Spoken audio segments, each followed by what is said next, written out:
pas te taire plus longtemps! Qui était? Pourquoi fais-tu ce pèlerinage? Pourquoi? Bien. Bien. Je vais te le dire, ensuite tu vas cesser de me harceler. Je suis comte. Je me suis croisé. Auprès de Louis? Si fait. J'ai engagé serment d'être soldat du Christ en Terre Sainte. Or tu n'es pas sans savoir que semblable serment, s'il est perjuré, expose à l'excommunication. Or, je me suis arrêté en chemin, abandonnant mes frères avant bataille contre l'infidèle. J'ai pris un bateau génois à Gaza et m'en suis retourné au royaume. J'ai confessé ma lâcheté à l'évêque, lequel m'a imposé ce pèlerinage en pénitence. Ainsi, je sauve mon âme des flammes de l'enfer. Voilà. Nombreux sont ceux qui trahirent leur jurement. Ils n'ont point fait de pèlerinage et ne furent pas excommuniés pour autant. J'en ai rencontré. Je viens de là-bas, moi. Je sais. Je ne le disais-tu? M'as-tu parlé de toi? Non. Alors, tu t'appelles Renaud. Tu es un poulain, comme on vous appelle, puisque tu es né là-bas. Tu es né au royaume de Jérusalem, de père franc, lui-même fils de croisé, et de mère arabe convertie. Chrétienne de naissance. Maronite. Ton père descend du plus féroce des Francs d'Orient, Renaud de Châtillon, égorgé des mains même de Saladin après la défaiture des Francs. Outreya, c'était un possédé. Quand je pense qu'il a transporté des bateaux en morceaux par caravane à travers le désert d'Arabie, afin de les remonter en mer Rouge, dans le dessein de prendre la Mecque.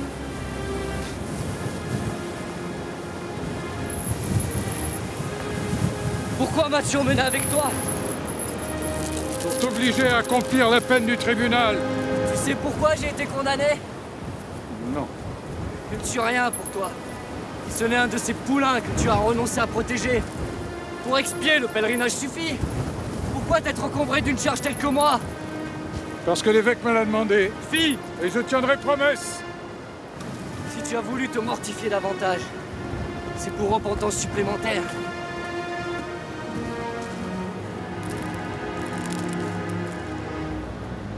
Il y a autre chose. Une faute plus grave que ton parjure. Une faute que tu ne veux pas avouer. Ça fait 3 semaines que je te traîne et tu ne marches jamais devant. Il faut encore 3 semaines pour arriver à Saint-Jacques. Et compte une paire de mois pour le retour. S'enchaîne, hein? Oh, merci Dieu. Elle sera rompue par le forgeron quand le notaire de Compostelle nous aura donné les certificats. Et seul, chacun de son côté. Donc plus vite nous marchons, plus vite tu pourras prendre le bateau à Marseille et rentrer chez toi. Mais pour l'amour de Dieu, cesse de ne penser qu'à t'enfuir. Et soulève cette chaîne au lieu de la laisser traîner.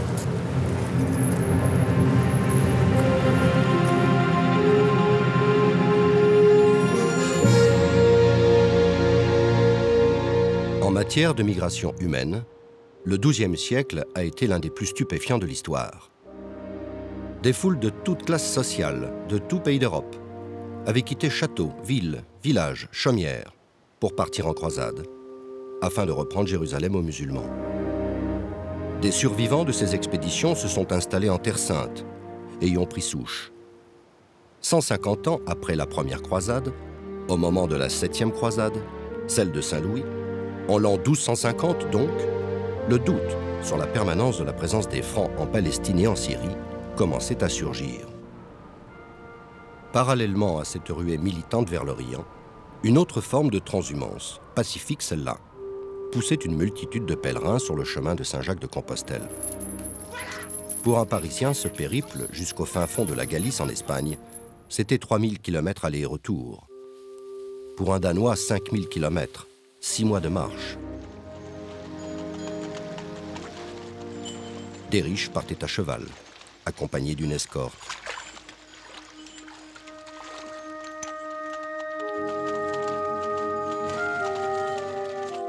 Pèlerinage ou croisade, il s'est lancé pour exaucer un vœu ou expier une faute. Mais il n'y avait pas que cela.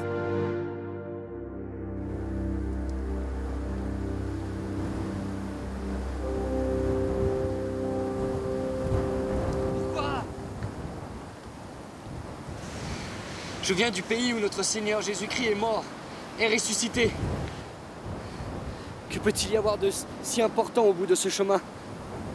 Saint-Jacques est le symbole de la reconquête des terres, jadis volées aux chrétiens par l'infidèle. Il est le patron des croisés. Il devrait te plaire. Outreia. Saint-Jacques est surnommé le Matamor, c'est-à-dire celui qui tue les morts. Il serait descendu du ciel pour aller au secours d'un roi chrétien attaqué par un émir. Saint-Jacques aurait fait fuir à lui seul toute une armée de morts.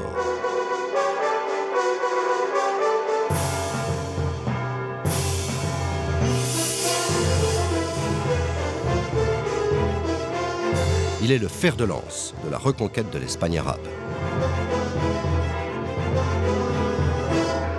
Pendant 1000 ans, le jour de la Saint-Jacques à Compostelle, devant la foule des pèlerins, le feu a été mis à la représentation d'une mosquée.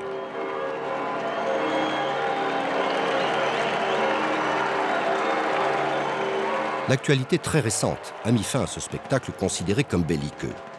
Mais au début du millénaire, il ravivait chez les Espagnols l'esprit de guerre sainte contre les Arabes qui s'étaient emparés de leur territoire 4 siècles plus tôt. Le XIIe siècle est marqué par le lancement d'une confrontation entre le christianisme et l'islam.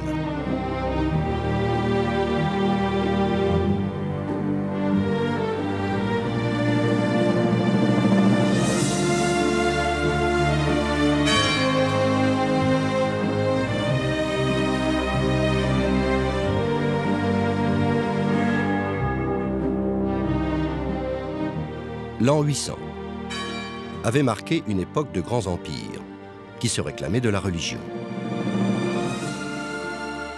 Empire arabe au nom de l'islam, empire byzantin et empire de Charlemagne au nom du christianisme. Le XIIe siècle est le siècle des reconquêtes, toujours au nom de la religion.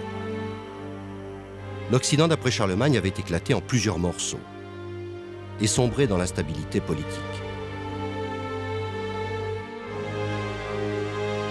Il avait vécu une période trouble, due à des querelles entre royaumes et entre fiefs, due à des invasions, les Vikings, les Hongrois, due à la famine. Pendant ce temps, l'Orient arabe connaissait un grand épanouissement. Au XIIe siècle, c'est le contraire.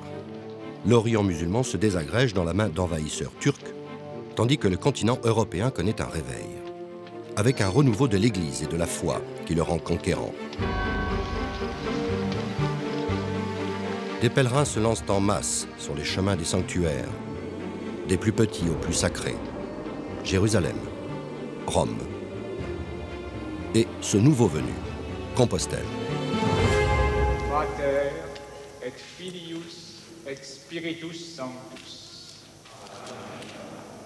Ave Maria, gratia plena. L'élan spirituel vers Saint-Jacques se conjugue avec la volonté de la papauté et des monarques espagnols de chasser les Arabes hors d'Espagne. Cet esprit de reconquête est magnifié par un dessein encore plus ambitieux, reprendre aux musulmans, qui s'en étaient emparés 5 siècles plus tôt, les lieux où Jésus-Christ avait vécu.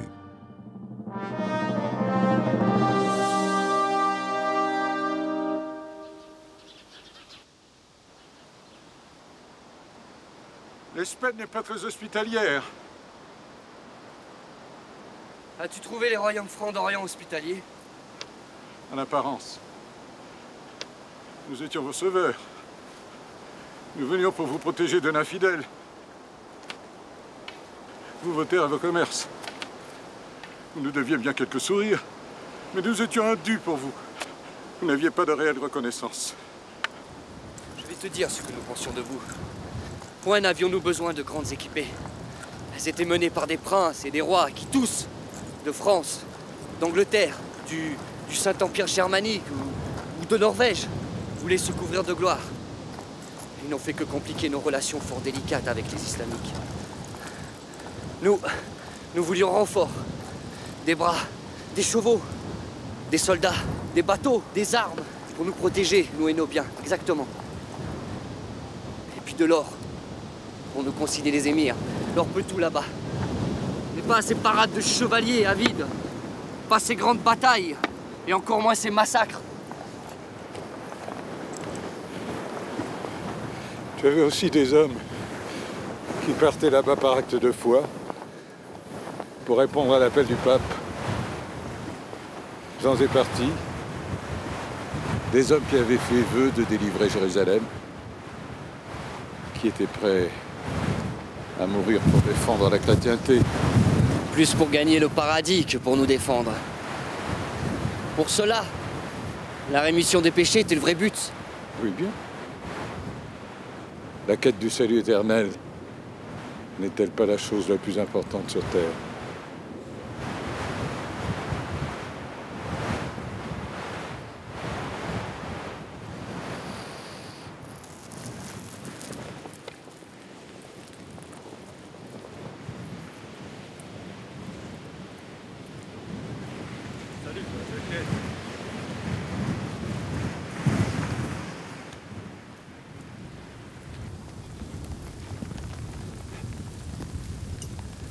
Sais-tu au moins comment tout cela a commencé? Mal. Je ne sais que ce qu'en disait mon père ou mon oncle le soir devant l'âtre. Mon arrière-grand-père a été l'un des tout premiers croisés. Et il est un des rares à en être revenu. Son fils, mon grand-père donc, y est allé aussi. Mais il a trépassé au combat.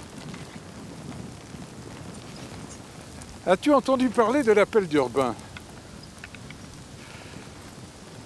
Ah, la Maison Dieu.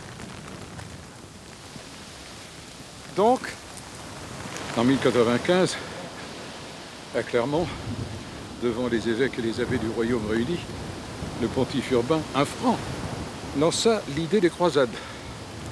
Les Turcs s'étaient emparés de la plus grande partie de l'Empire byzantin et des possessions arabes de Palestine. Ils y persécutaient les chrétiens et fermaient le passage aux pèlerins. Urbain proclama qu'il fallait les secourir. Il exhorta tous, riches ou pauvres, d'aller reconquérir les lieux saints. Il s'adressait surtout aux chevaliers, qui passaient leur temps à s'entretuer d'un fief à l'autre. Qu'ils soient désormais les chevaliers du Christ, qu'ils luttent maintenant à bon droit contre des barbares, esclaves du malin, ceux-là qui se battaient contre leurs frères et leurs parents, ceux-là qui se faisaient mercenaires pour un gain misérable. Ils sont ici tristes et pauvres, ils seront là-bas joyeux et riches. Ils étaient ici les ennemis du Seigneur, ils seront là-bas ses amis. Qu'ils louent leurs biens, se procurent ce qui sera nécessaire à leurs dépenses, qu'ils se mettent en route sous la conduite de Dieu aussitôt passé l'hiver. Le Christ leur donne.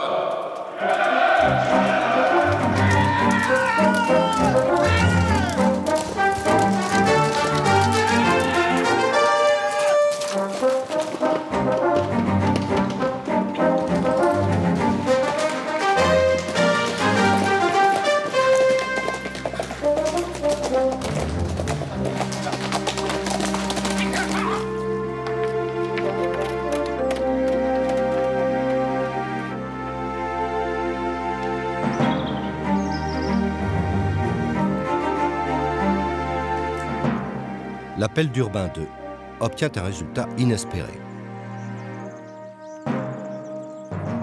Des moines prédicateurs sillonnent l'Europe, prononcent des discours enflammés, en faisant miroiter les récompenses promises par le pape, la rémission des péchés, l'accès direct au paradis en cas de mort en route ou au combat.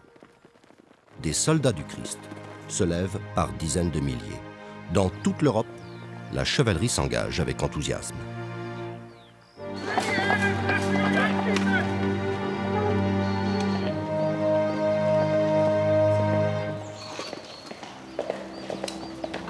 Bistum! Pax vobiscum, Herr! Darf ich euch fragen, wer zu unserem Weg ist? Den feinen Land, Herr. Dies ist auch mein Weg. Wo folgt uns? Gern. Wie heißt der Herr? Johannes, Herr. Und euer Name? Ich bin der Herr Hermann. Seid gegrüßt, Herr Hermann. Mein Freund. Pax vobiscum. Pax vobiscum, Herr. Ich bin der Herr Hermann. Und dann lasst uns mir aufbrechen. Lasst uns aufbrechen. Zu Ehre und Ehre Gottes. Pax vobiscum. Pax. Dieu de quel royaume? Herren, wer seid ihr? Je suis du Brabant. La première grande croisade est conduite par de grands seigneurs. Les Lorrains Godefroy de Bouillon et Baudouin de Boulogne. Ils sont descendants de Charlemagne. Le frère cadet du roi de France. Le Toulousain Raymond de Saint-Gilles. Le fils du Normand Guillaume, le conquérant de l'Angleterre. Le Normand sicilien Bohémond. Ils sont riches, bien équipés, accompagnés d'écuyers et de servants. Partent ainsi une douzaine de milliers de chevaliers et 80 000 fantassins, près de 100 000 hommes. L'appel du pape a provoqué une levée en masse, une ruée vers le Proche-Orient.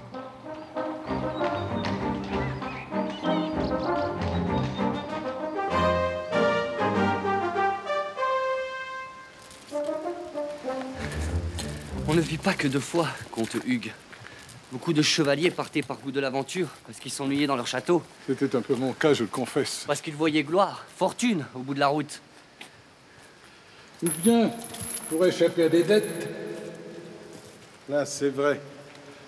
Les cadets, les bâtards et autres chevaliers sans terre rêvent d'or, de butin, de pillage. Mais aussi gens sans naissance et miséreux sont aussitôt partis. Soudain riches d'un avenir au paradis. As-tu entendu parler de l'expédition des gueux? Des familles entières, avec femmes, enfants, partent dans le désordre, sous la bannière de Pierre l'Ermite ou de Gauthier sans avoir. Gauthier sans avoir, un nom qui veut tout dire. Ils se comportent très mal.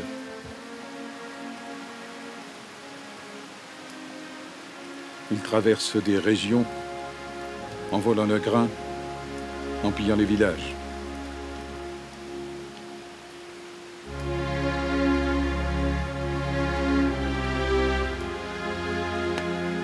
Quand ces gens sans ressources atteignent Constantinople, ils s'attendent à ce que les Byzantins, les chrétiens comme eux, les arment et les nourrissent.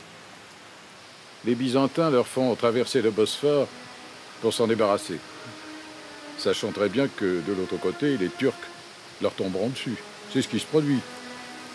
Ils étaient 50 000, ils sont presque tous massacrés. Avec leurs crânes, les Turcs élèvent un immense ossuaire en forme de pyramide. Mon arrière-grand-père l'a vu, signifiant au croisé suivant, n'allez pas plus loin. Des mois plus tard, les seigneurs et les chevaliers arrivent à leur tour à Constantinople. Ils se présentent devant les remparts, une triple enceinte, impressionnante, formidable, je l'ai vue. Eh bien, mauvais souvenir laissé par les gueux, les Byzantins leur refusent l'entrée de la ville. Les croisés doivent camper devant. Les Byzantins se sentent pris entre 2 feux. Ils ont autant à craindre des chrétiens de l'Ouest, qu'ils considèrent comme des barbares, que des Turcs de l'autre côté du Bosphore, qui viennent de leur enlever la moitié de leur empire. Les Turcs musulmans d'Asie centrale leur ayant raflé l'Asie mineure, la Turquie actuelle, il ne reste aux Byzantins qu'un empire croupion, la Grèce et les Balkans. Leurs premiers appels au secours auprès de la papauté sont restés sans effet.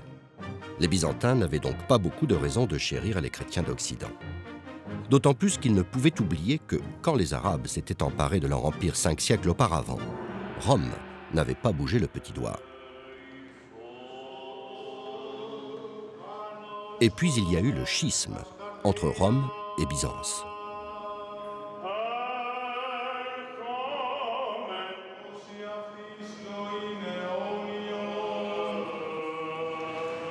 En 1054, le légat du pape et le patriarche de Byzance se rencontrent à Constantinople. Ils s'excommunient mutuellement pour des broutilles. Par la suite, il n'y a pas d'échange d'excuses. l'Église d'Orient et l'Église d'Occident se retrouvent ainsi séparées. D'un côté les catholiques romains, de l'autre les orthodoxes.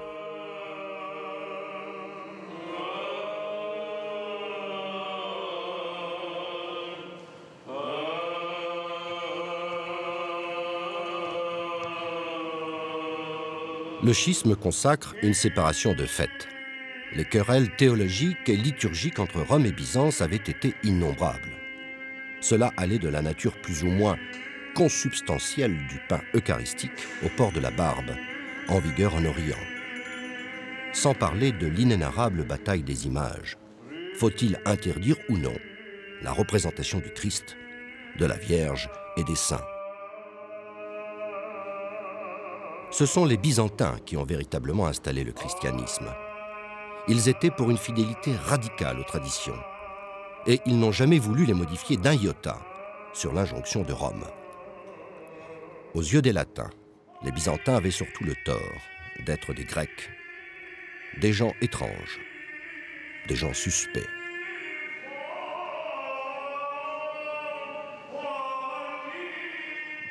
Finalement, en cette année 1096, un compromis est trouvé.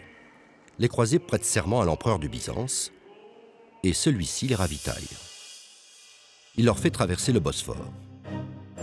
En échange, les croisés s'engagent à lui rendre les villes qui reprendront aux Turcs. Premier contact avec les Turcs, près de Nicée.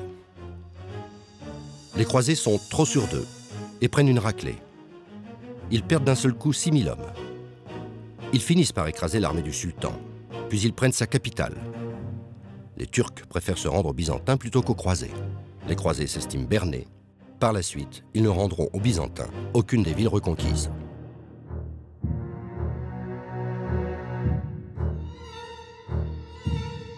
La traversée en plein été du brûlant plateau anatolien est freinée par des embuscades meurtrières et se transforme en une marche de la soif de 40 jours. Ils ne sont plus que 15 000 au lieu de 50 000 quand ils sortent de cet enfer. Ils atteignent la Syrie et Antioche, une des plus grandes villes de l'époque, tenue par les Turcs. Une place forte imprenable. Une enceinte de 20 km, avec 360 tours. Le siège a duré 7 mois. La famine régnait davantage chez les Francs qu'à l'intérieur des remparts. Cela a dû en faire des hyènes. Une nuit, un Arménien qui détestait le sultan a ouvert une porte. J'ai lu la chronique. Les croisés se sont engouffrés, ils ont pris la ville et l'ont mise à sac.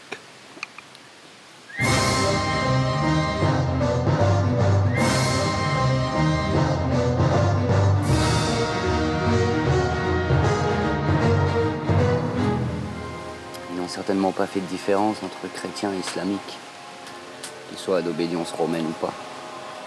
Les Syriaques, les Coptes, les Orthodoxes, les Arméniens. Pour eux, tout cela ne voulait rien dire. La faute originelle est là. C'est une chose que je n'avais point réalisée avant de partir en expédition. Le nombre important de natifs chrétiens d'origine araméenne, grecque ou même arabe qui vivent en Terre Sainte. Vous dites tous la même chose. L'arrivée des Francs, des chrétiens comme eux, sans Dieu, aurait dû les soulager. Nous étions là pour les secourir, non? Vous vivez en général en bon entendement avec eux. Nous leur avons rendu la vie impossible. Les chrétiens d'Orient disent les Arabes plus courtois que les Francs. C'est ce qui m'a troublé en arrivant là-bas. 150 ans plus tard, les choses n'avaient pas changé. La manière dont nous, et vous, maltraitions les chrétiens d'Orient, là, le doute s'est emparé de moi. À chaque fois qu'une ville résistait, les croisés se sont livrés à des massacres.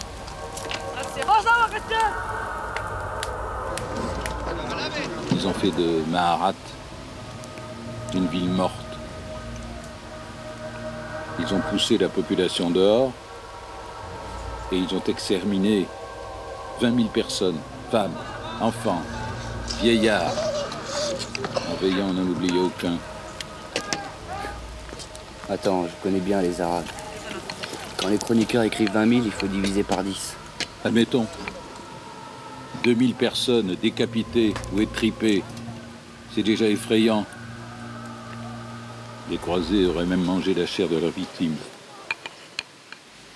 J'y crois pas. Peut-être des cas isolés. Pour échapper à la tuerie, des populations et leurs émirs prennent les devants. Ils viennent offrir aux Francs du ravitaillement et des chevaux. Certains proposent même de l'or contre une alliance.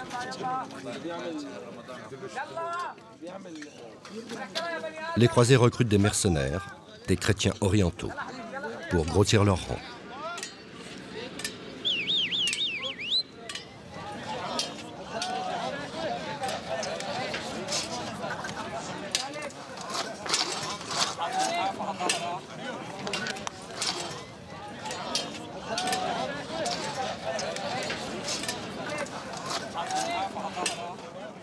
Plus affairés à occuper des territoires que de prendre Jérusalem, les premiers croisés ne sont plus qu'un millier de chevaliers et quelques milliers de piétons à continuer.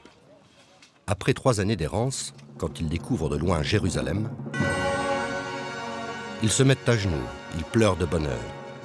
Et ils prient, pensant que Dieu va leur donner la ville sainte tant méritée. Du haut des remparts, les soldats du vizir égyptien croient hallucinés lorsqu'ils voient les croisés processionner autour de la ville en chantant à tue-tête. Jérusalem n'est pas Jéricho, les remparts ne s'écroulent pas d'eux-mêmes. Alors les croisés rangent leurs trompes et leurs olifants et préparent un assaut. Mais ils n'ont pas de machine de siège. Ils achètent à des commerçants génois sur la côte leurs bateaux. Ils les démontent, emportent les pièces et les remontent au pied des remparts pour en faire des catapultes et des tours.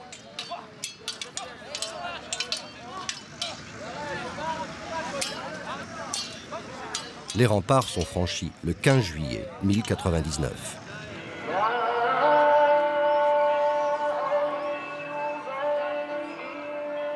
Quand le successeur de Mahomet s'était emparé de Jérusalem, les Arabes n'avaient pas tué de chrétiens. Ils n'avaient pas touché à une seule pierre des lieux saints. Les croisés de Godefroy de Bouillon fêtent leur victoire en pillant et en massacrant les islamiques, comme ils étaient dénommés à l'époque. Ils s'en prennent aussi aux chrétiens orientaux, les Coptes, les orthodoxes, les Syriaques, les Arméniens.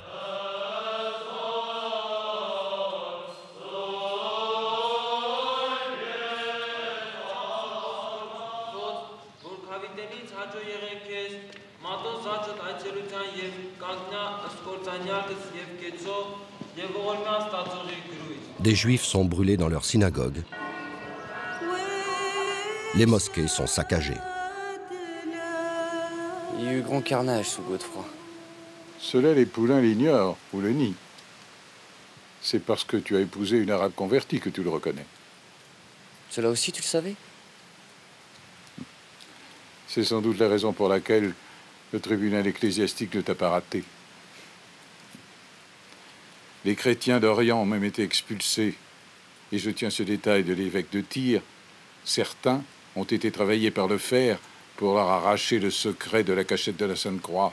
Après une semaine de tuerie, à ce qu'on dit, il n'y avait plus d'islamique en ville. Et alors? Des païens? Des possédés? Que triomphe la vraie foi? Vous savez comment ils se comportent en Espagne?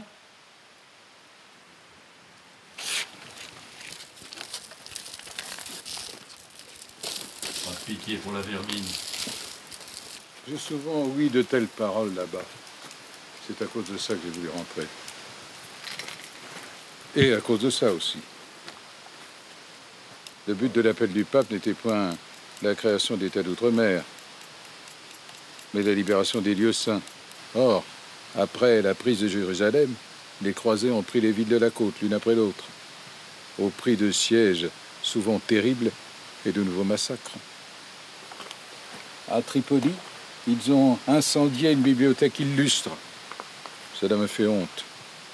Des princes se sont taillés des royaumes et leurs vassaux des fiefs.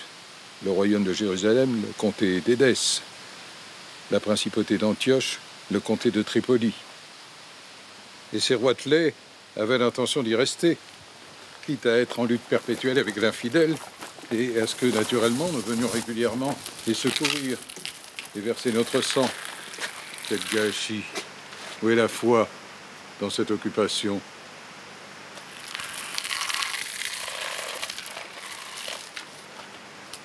En allant là-bas, j'ai réalisé que je continuais à défendre des intérêts purement matériels.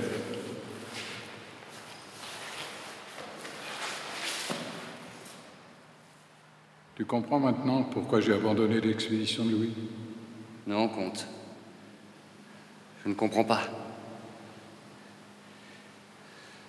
Nous avons fait aussi de bonnes choses!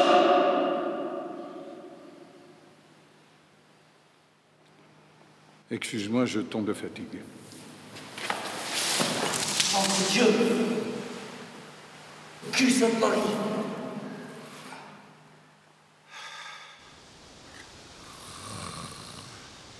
Par les culs Sainte-Marie!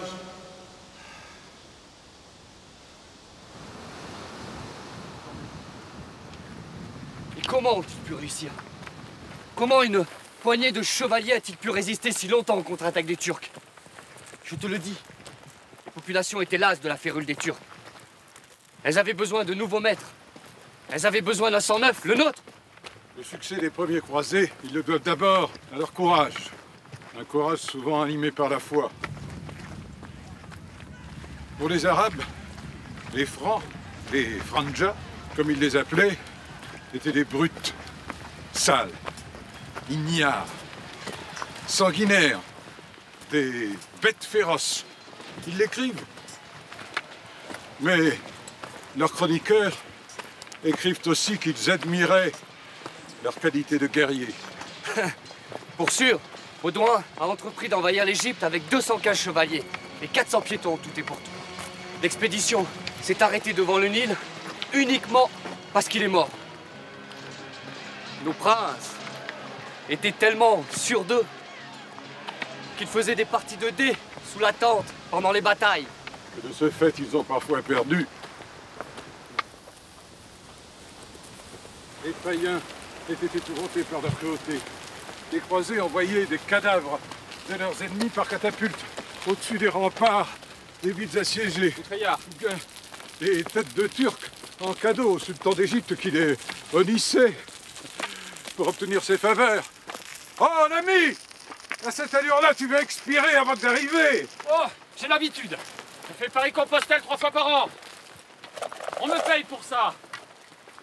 Des kidams qui font vœu de pèlerinage, je me charge de le faire en leur place. Attention au faux jaquet! Il risque de te détrousser! Oh, ce n'est que vulgaire argent. Mon or est chez le juif. Donc, les croisés faisaient peur. Mais la vraie raison de leur succès, c'est des divisions de l'infidèle. Certes. Arabes contre Turcs, sunnites contre chiites, califat de Bagdad contre califat du Caire. Quel querelleur! Quand ils sont unis, comme au temps de Saladin, mieux vaut ne point sortir des remparts. Mais quand ils se chicanent, ce qui est leur coutume habituelle, hic est felicitas.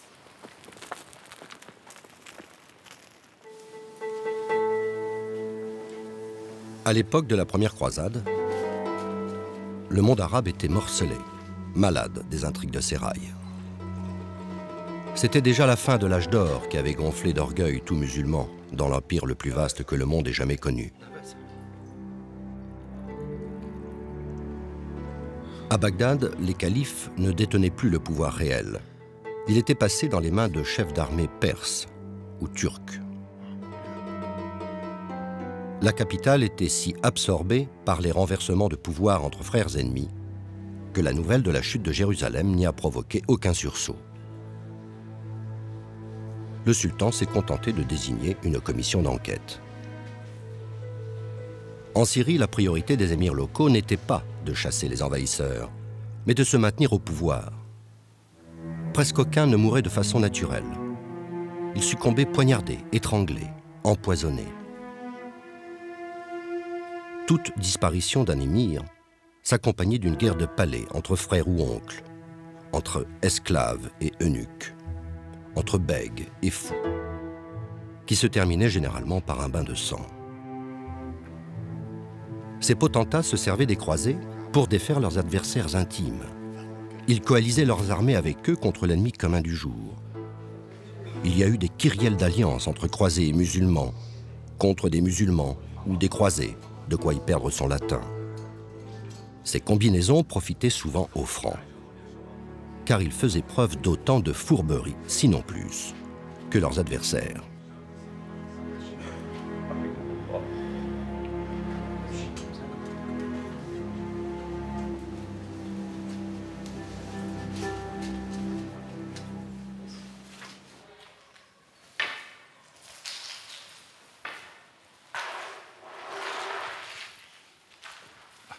C'est plus subtil que le crack des chevaliers. T'as visité le crack? Colossal, non? Et le château de Saône? On n'a rien construit d'aussi puissant chez nous. Les premiers croisés étaient noyés dans un océan islamique. Ils ont dû clouter le pays d'un damier de forteresse sûre, défendable par peu de monde. Ainsi, t'as rencontré les ordres qui les gardent. Oui, bien. Les Templiers, les Hospitaliers, les Teutoniques. Des fanatiques. Ils n'ont point dû te plaire. Même à moi, ils font peur. Mais ce sont de bons chiens de garde. Ils protègent notre paradis.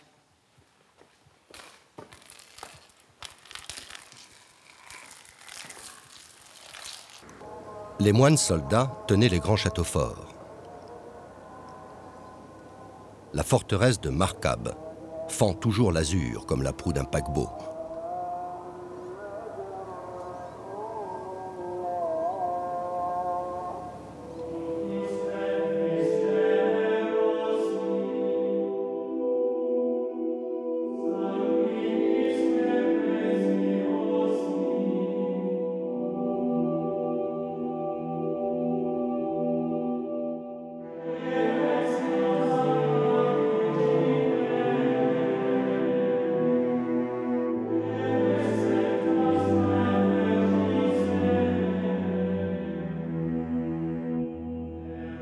Le crack des Chevaliers a été construit pour une garnison de 2000 hommes et assez de vivres pour résister à un siège pendant 5 ans.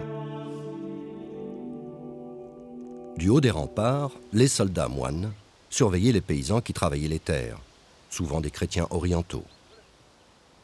Les Francs occupaient les riches vallées, les plaines et les côtes. Par la mer leur arrivaient des renforts. Mais au-delà de la chaîne montagneuse parallèle à la côte, l'intérieur, le plateau syrien, les steppes et les déserts demeuraient aux mains des musulmans.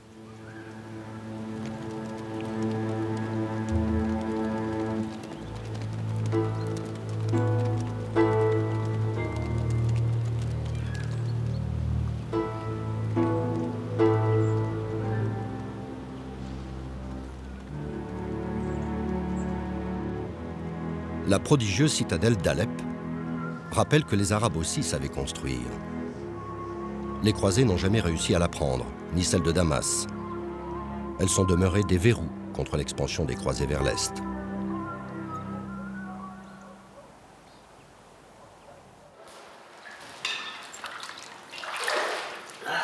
Tu n'as point vu notre douceur de vivre, ou su la goûter. J'ai surtout vu gens opprimés.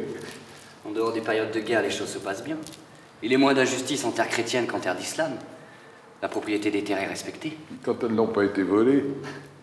Les récoltes des paysans sont achetées. Et point de razzia comme font les Turcs. Les islamiques ont une charte. Ils peuvent vénérer Allah. Nous respectons leurs us et coutumes. Pourvu qu'ils payent tribut aux seigneurs chrétiens. Où est le mal? Ils faisaient de même avec les chrétiens avant notre arrivée. Le commerce entre les communautés est florissant. Ils profitent surtout aux Génois, aux Vénitiens, aux Pisans. Tout le monde s'enrichit.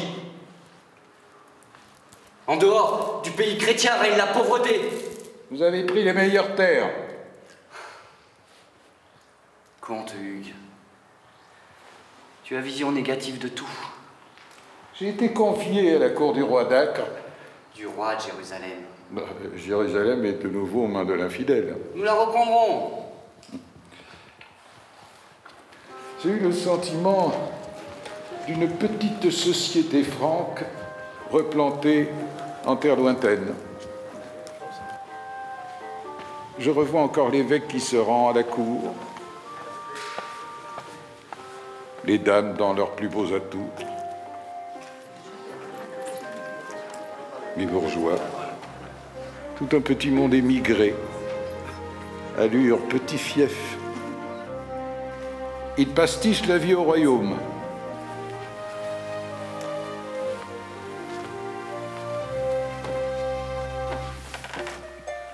Votre prince se prend pour un grand roi. Les fils de nobles courtisent donzelles. Il leur enseigne la bergerette, comme à Paris.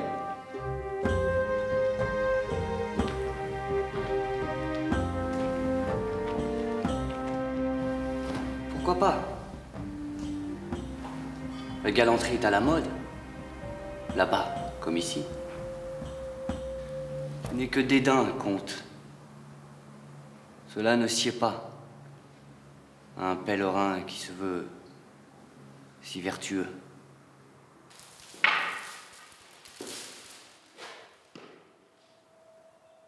Toi aussi, tu m'aurais donné le choix entre l'ablation du nez ou l'exil. Tu sais très bien pourquoi j'ai été condamné. Parce que j'ai trompé ma femme avec une islamique. À la belle affaire. Quand je pense que ces enragés d'évêques ont décrété que les relations en mariage entre chrétiens et islamiques étaient interdites. On s'y donne à Pelouse.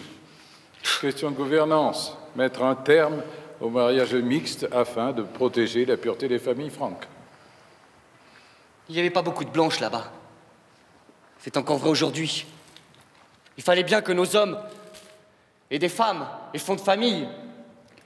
Ces sont-là, je n'ai pas de discordance avec toi sur ce point. Mais je ne veux porter jugement sur la décision de l'évêque. Il t'a quand même permis de rentrer chez toi si tu expiais ton péché par ce pèlerinage, non ?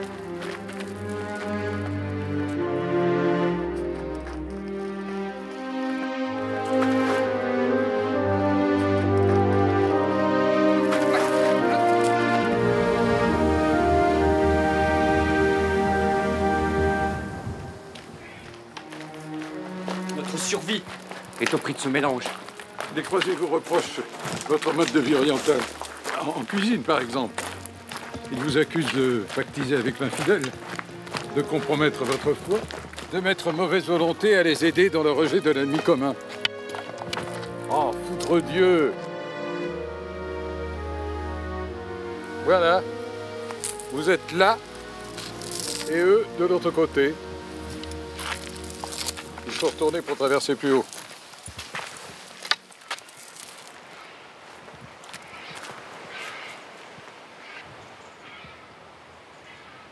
L'harmonie entre francs et arabes, combien de fois ai-je entendu les poulains la proclamer?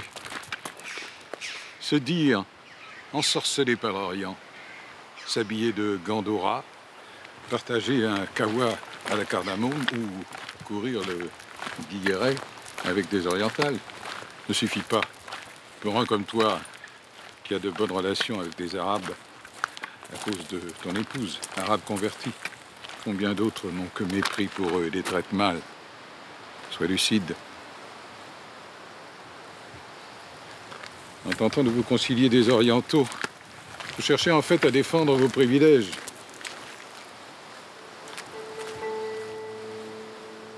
Un chroniqueur m'a rapporté une conversation entre ton roi et un Syrien qui lui avait appris les échecs. Le roi disait: ألم يئن الوقت لكي تتقبلوا وجودنا هنا؟ لقد مرت الآن عشرات السنين على تأسيس مملكتنا هنا في القدس. معظم شعبنا ولد هنا ولا يعرف له وطنا آخر. لماذا لا تتقبلون الحقائق فترتاحوا وتريحوا؟ Je me souviens très bien de son sourire et de ce qu'il m'a dit. التعايش بين المسلم والمسيحي في هذه المنطقة هو وارد طالما أن كليهما يتقاسم مع الآخر ما يعيشان في محيطه. بمعنى آخر، ما هو موجود هو لنا شراكة. أما إذا أي طرف من الطرفين طلب أكثر من الآخر باضطراد على الدوام يطلب أكثر تميزا، فباعتقادي المعادلة هنا ستختل، وعندما تختل المعادلة تحدث المشكلة بين الطرفين. Les Francs fraternisent avec les Arabes, chassent les perviers ou prennent le bain au hammam avec eux.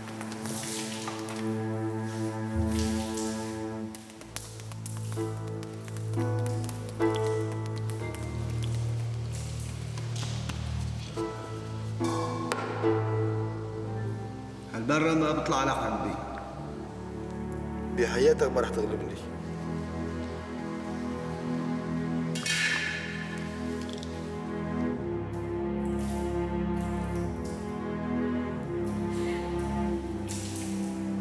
Ces rapports sont rares et superficiels. Les Francs parlent l'arabe. Je n'ai pas entendu parler d'arabe ayant appris notre langue. Chez les élites, c'est vrai.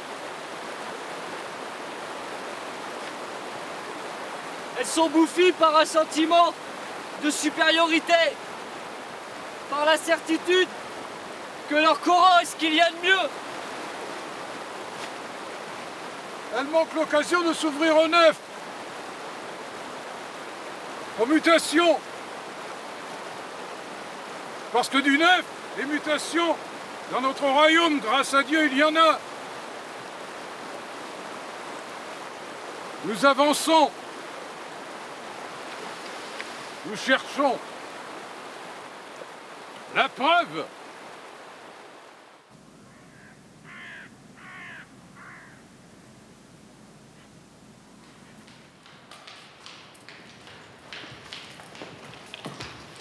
Vous avez trouvé des draps? Ah, mon Dieu, mais quel luxe!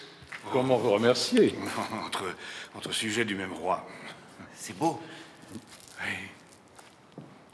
Les croisades. Oui, oui, ce sont les croisades qui ont permis ce nouvel art de bâtir. À cause de l'éloignement des seigneurs de nos campagnes, ils passaient leur temps à guerroyer. Leur absence a permis aux villes de respirer. De chaque partie, les souris dansent. C'est cela. C'est cela, oui. Les bourgeois et les évêques des villes ont acquis les biens des croisés.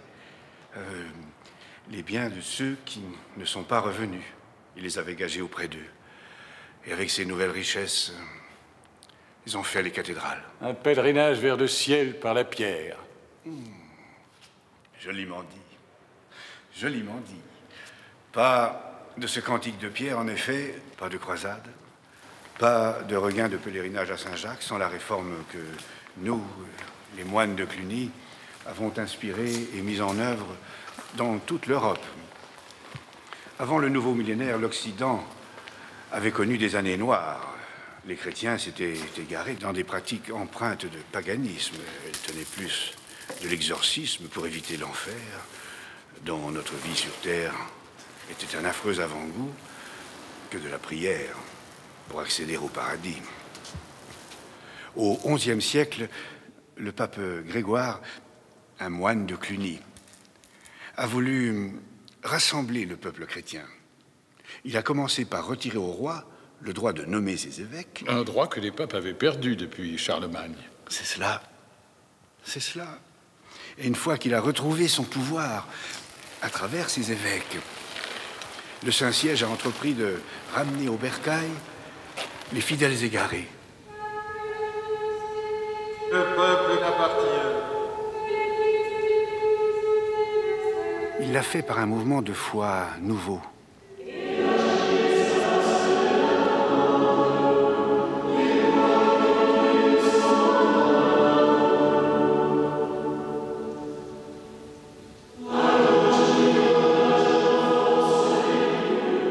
Le Saint-Siège a entrepris de ramener les fidèles égarés par un renouvellement de la liturgie, avec un suivi de la vie des gens.